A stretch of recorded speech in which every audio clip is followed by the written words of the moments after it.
The deadline is fast approaching for countries to make new tariff agreements with the U.S. or face a higher rate.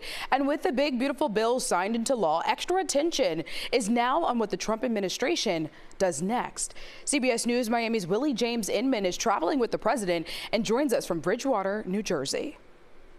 This weekend, President Trump is celebrating the first major piece of legislation for his second term. It's really promises made, promises kept, and we've kept them.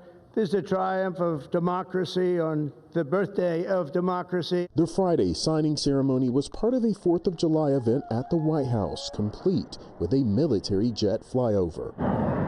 The new law includes several campaign promises, such as no taxes on tips, an extension of the 2017 Trump tax cuts, and more funding for the military and border security.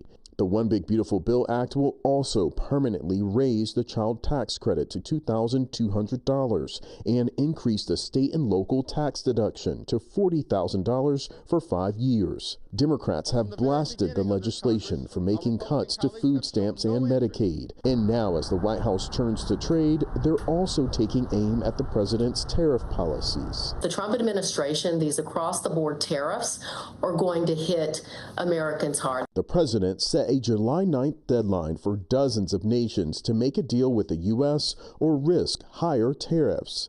Now the president says multiple nations could receive notice of new tariff rates early next week, which would go into effect in August. I signed some letters, and they'll go out on Monday, probably 12. The upcoming deadline leaves little time to negotiate. You can't sit down with 200 countries. I think the letters are better. So far, the UK, China, and Vietnam have made significant progress in trade talks with the United States. Now, it's unclear which nations President Trump will send those letters to on Monday. Willie James Inman, CBS News, Bridgewater, New Jersey.